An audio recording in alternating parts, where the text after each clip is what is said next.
أشهد أن لا إله إلا الله وحده لا شريك له وأشهد أن محمدا عبده ورسوله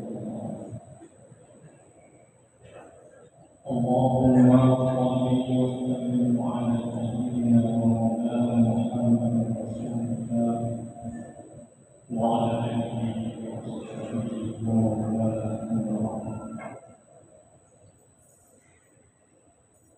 أيها الناس اتقوا الله حق تقاته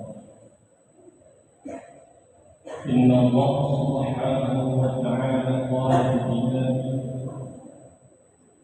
أعوذ بالله من الشيطان الرجيم بسم الله الرحمن الرحيم ولتكن منكم أمة يدعون إلى الخير ويأمرون بالمعروف وينهون عن المنكر وأولئك هم المفلحون.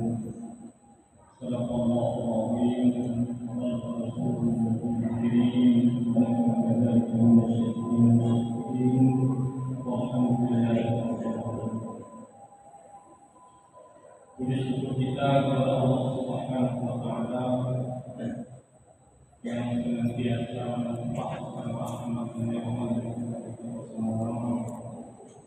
Yang alhamdulillah pada hari yang berbahagia ini kita masih mempunyai kesempatan, mempunyai kesehatan untuk menunaikan ibadah sholat. Berikutnya akhlak sejahtera kepada Rasulullah sallallahu alaihi wasallam, keluarga dan pengurus masjid Al-Fatih adalah bidang jamaah Jumat yang dilakukan Allah Subhanahu wa taala. Yang menjadi pembahasan kita di kesempatan yang singkat ini adalah strategi Nabi Muhammad. Terdapat dua tuntutan atau dua kewajiban dalam kehidupan kita. Yang kedua tuntutan atau kedua kewajiban itu tidak terlepas dari setiap individu muslim.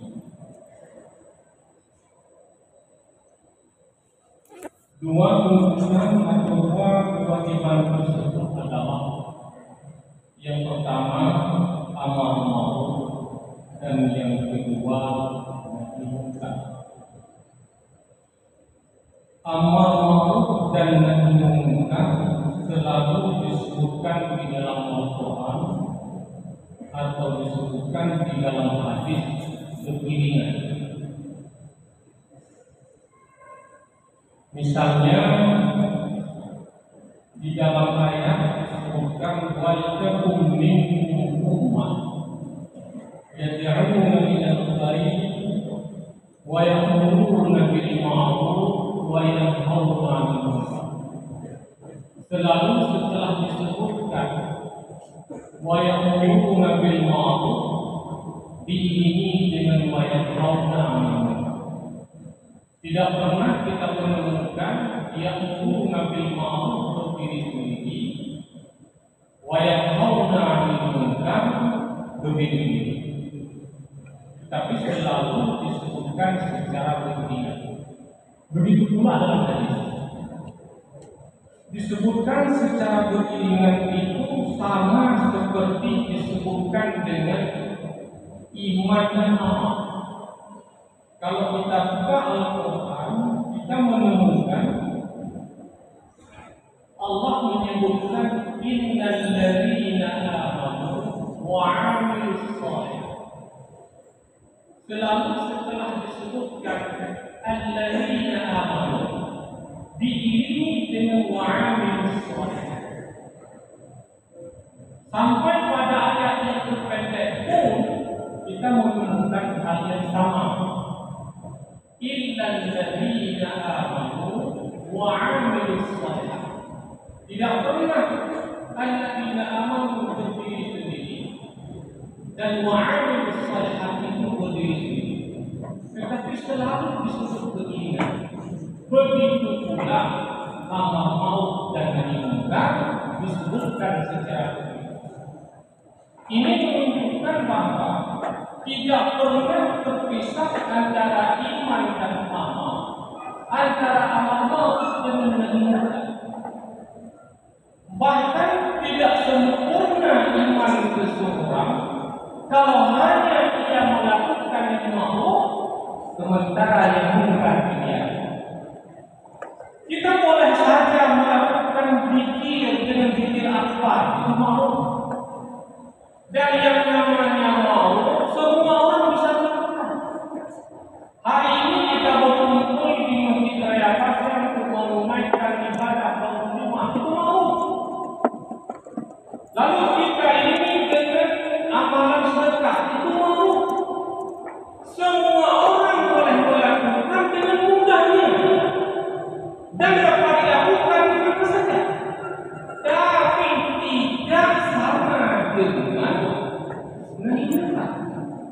Artinya nahi munkar tidak semudah amal ma'ruf. Untuk itu dibutuhkan strategi terkait dengan nahi munkar.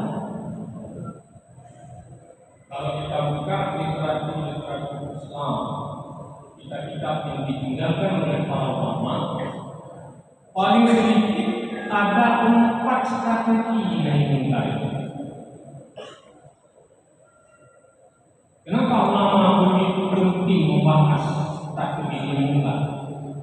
Karena semakin hari munkar itu semakin besar dan meluas.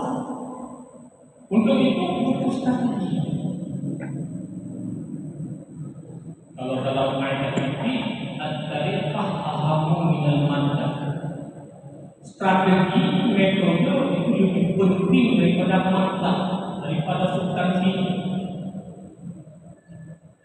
Strategi yang pertama nahi munkar itu adalah al-ilmu bima yunha'an wa anwa'ihi. Strategi yang pertama adalah ilmu dengan munkar dan jenis-jenis munkar. Kenapa butuh ilmu untuk nahi munkar? Agar tidak terbalik. Kalau yang menjadi nahi munkar itu orang bodoh atau orang jahil, tidak berilmu pengetahuan apa itu munkar dan jenisnya, dikhawatirkan yang munkar itu dianggap ma'ruf, yang ma'ruf dianggap munkar. Yang sunnah dianggap bid'ah, yang bid'ah dianggap sunnah. Untuk itu strategi yang pertama nahi munkar dibutuhkan ilmu tentang munkar apa itu munkar dan jenis-jenisnya.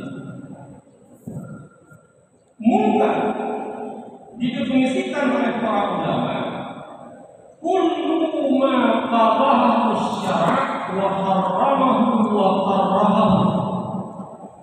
Sesuatu yang dianggap keji oleh syara' dan diharamkan oleh syara' dan dimakruhkan oleh syara', itu munkar.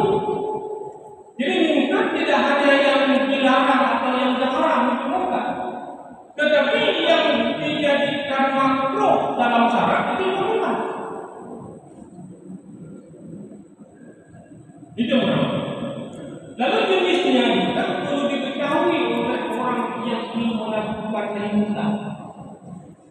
Banyak jenisnya. Di antaranya, yang pertama jenis munkar itu adalah fi'lu al-muharramat. Artinya melakukan yang diharamkan. Semua umat Islam tahu apa itu yang diharamkan. Kalau mengacu kepada hadis al-halal bainun wal haram bainun. Yang halal sudah jelas, yang haram sudah jelas. Melakukan yang diharamkan pada syarak itu munkar. Itu jenis munkar. Yang kedua, termasuk jenis munkar adalah tarkul wajibat. Meninggalkan yang wajib itu munkar. Contoh, Jilbab wajib bagi wanita.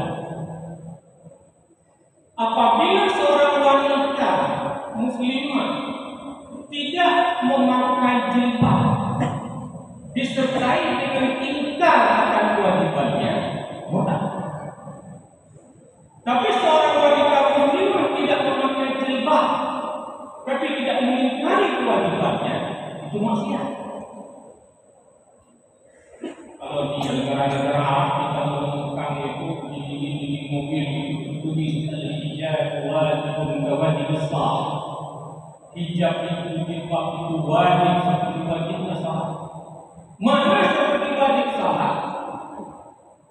Kalau salat ditinggalkan itu yang disertai dengan ingkar wajib murtad. Tapi kalau orang tidak salat, tidak mengingkari wajibnya salat, itu maksiat. Begitu pula dengan. Jadi seorang wanita muslimah, seorang kepala keluarga membiarkan anak perempuannya tidak memakai jilbab, itu bukan. Itu harus diketahui oleh orang yang ingin melakukan kebidahan munkar. Jenis yang ketiga munkar itu adalah al-israru ala sahari, kekal di atas kecil. Kita sering beranggapan dosa kecil tidak ada masalah, tidak mempengaruhi kehidupan. Bercelana pendek, orang menganggap itu dosa kecil. Kalau bercelana pendek di depan umum dia nggak dosa kecil, boleh. Kalau sekali dia lakukan. Tapi kalau dia sudah melakukan berulang kali, sudah disebut dengan al-israr ala sadair, kekal dengan dosa kecil, maka itu disebut sebagai munkar. Berapa banyak anak muda kita hari ini yang dengan beraninya memakai celana pendek di tempat umum di warung kopi? Berapa banyak anak muda kita hari ini yang dengan beraninya memakai kalung dalam aku yang tidak pernah merasa itu sebagai dosa? Berapa banyak anak muda kita hari ini yang terpengaruh menggunakan sumpah nanti tidak pernah merasa dosa? Kalau sekali, tapi kalau sudah dilakukan berulang kali, itu disebut dengan al-israr ala sadair, itu munkar. Itu jenis. Yang keempat jenis munkar adalah talbis al-haqq bil batil, mencampur adukan antara kebenaran dengan kebatilan. Kebenaran di sini dapat disebut sebagai ajaran agama. Kebatilan di sini dapat dimengerti sebagai sesuatu yang tidak dianjurkan oleh agama. Betul. Hari ini saudara kita di Palestina sedang dipindah oleh Israel, dijajah oleh Israel, dihabisi oleh Israel. Kita umat Islam perlu berpanggil membantunya. Lalu kita berpanggil, kita kumpulkan infak, kita kumpulkan zakat untuk membantu saudara kita Palestina. Itu betul. Tapi ketika kita ingin bersedekah kepada orang di Palestina, lalu kita buat konser dengan sebutan konser amal, itu sudah disebut dengan talbisul haqq bil batil. Konser, meskipun dalam satu kondisi itu ada yang membolehkan, adalah sesuatu yang tidak dianjurkan oleh agama. Sesuatu yang tidak dianjurkan oleh agama masuk kategori batil. Bersedekah pada hari itu adalah hak, benar. Tetapi ketika kita lakukan dengan nama konser amal, itu disebut dengan talbisul haqq bil batil, itulah munkar. Sementara penjelasan Al-Quran, wala talbisul haqq bil batil wa taqtumuna al-haqqa wa antum ta'lamun. Anda telah mencampur adukan yang hak dan batil. Anda tahu itu munkar. Itu yang keempat. Yang kelima, jenis munkar itu adalah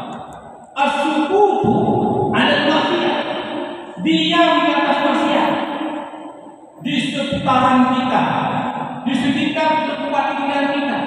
Begitu banyak. Bukan hanya narkoba yang beredar di sekitar kita, bukan hanya prostitusi yang beredar di sekitar kita, tapi lebih kepada itu.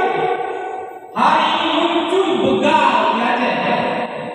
Kita lihat dalam kaidah ini disebutkan as-sukutu 'anil maksiyah asyaddu maksiyatan. Diam di atas maksiat itu lebih maksiat daripada maksiat itu sendiri. Kita boleh pulang kepada apa? Kita boleh pulang bersama dia. Itu mau. Tidak sempurna yang mau. Kalau munkar itu kita biasa. Kenapa begal kita lihat? Karena kita lihat. Itu munkar. Jenis munkar yang terakhir adalah i'dad al-wasilah maksiat, menyediakan fasilitas maksiat. Kalau kita lihat di kota-kota Lampung ini mungkin tidak ada orang yang menyediakan fasilitas untuk orang berbuat maksiat. Benar. Tapi kadang-kadang kita buka cafe, kita sediakan fasilitas yang dengan fasilitas itu dapat terjadi kemungkaran. Itu sama dengan menyediakan fasilitas untuk maksiat. Dan itu munkar. Kita tidak bicara bagaimana rezeki yang didapatkan dengan tempat-tempat yang menyediakan fasilitas maksiat. Padahal berbisnis itu adalah ibadah. Al-iqtisadu huwa al-ibadah. Berekonomi adalah ibadah. Tetapi dalam usaha berekonomi di situ ada fasilitas, yang ada fasilitas itu orang bisa bermunkar. Itu munkar. Itu kembali kepada strategi ini. Itu tadi strategi yang pertama. Strategi yang kedua, ayyakuna munkaran amma yunhaan. Orang yang menjadi munkar, orang yang mencegah munkar, orang yang jadi WH, itu harus selesai dulu dengan dirinya. Tidak dinasih sumbernya. Mulailah dirimu dulu dan orang lain. Kita tidak lagi melakukan munkar, baru kita mencegah munkar pada orang lain. Kalau kita masih bergelimang dengan kemungkaran, kita pula yang menjadi pencegah munkar, itu bukan akan merubah munkar itu, tetapi akan melahirkan munkar lain. Allah disebutkan, "Atamuruna an-nasa bil birri wa tansawna anfusakum."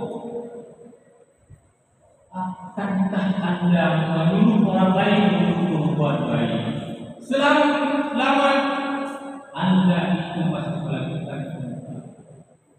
Itu berdasar. Yang ketiga, strategi munkar adalah ar-rifqu. Mana artinya cara yang lemah lembut. Bukan begitu kita lihat munkar langsung dihancurkan. Tidak ada munkar yang lebih munkar kecuali mengaku diri sebagai Tuhan. Fir'aun telah mengaku diri sebagai Tuhan. Asyaddu munkar dengan munkar. Itu lebih munkar daripada munkar. Tapi apa kata Allah? Kata Allah kepada Musa dan Harun, "Izhaba ila Fir'aun." Katakanlah kepada Fir'aun, "Innahu tagha." Sesungguhnya Fir'aun itu telah menjadi taghut. Maka menjadi taghut mengaku dirinya sebagai Tuhan, bukan hanya melakukan kemungkaran, tapi mengaku dirinya sebagai Tuhan. Apa penegasan Allah kepada Musa dan Harun? Faqula lahu qawlan layyinan la'allahu yatadhakkaru aw yakhsha. Sampaikanlah kepada Fir'aun qawlan layyinan, kata yang lembut. Sampaikan dengan cara yang lembut. Dengan cara itu la'allahu yatadhakkaru, mudah-mudahan dia mengingat. Oh ya, siapa akan takut? Karena tujuan nahi munkar itu adalah membuat orang itu sadar.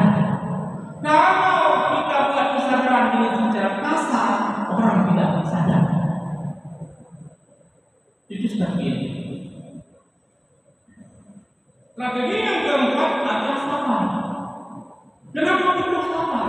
Karena yang namanya nahi mungkar itu berapa banyak personil WH di Aceh yang diteror, berapa banyak personil WH yang korban karena melakukan amal nahi mungkar di tengah masyarakat. Resiko maka dibutuhkan kesabaran. Allah menegaskan dalam Al-Quran pada kisah Luqman kepada anaknya, wa'mur bil ma'ruf, kata Luqman kepada anaknya, perintahnya itu wa'mur bil ma'ruf wa nahi munkar, dan cegah munkar, wasbir 'ala ma asabaka, tetapi sabarlah apa yang menimpamu, inna dzalika min azmil umur. Menyohidlah dan tegak hai dua dengan kaki yang mayang-mayang juga yang dipikir juga yang terlalu juga kemudian tidak mau dan tidak sempurna iman seseorang kalau hanya melakukan yang mau sementara bukan dirinya. Itu 4 hal tadi dan kita bawa dalam konteks kajian. Perlu ditambah 1 strategi lagi, yaitu menghidupkan kembali pada kampung di Aceh. Kalau di desa-desa, di kampung-kampung tidak ada lagi pada kampung, sekarang kita bisa melihat apa yang terjadi di sekitar kita.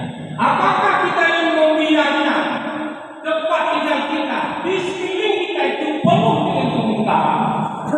Dan amankah kita tinggal di sekeliling kita yang penuh dengan kemungkaran dan kemaksiatan?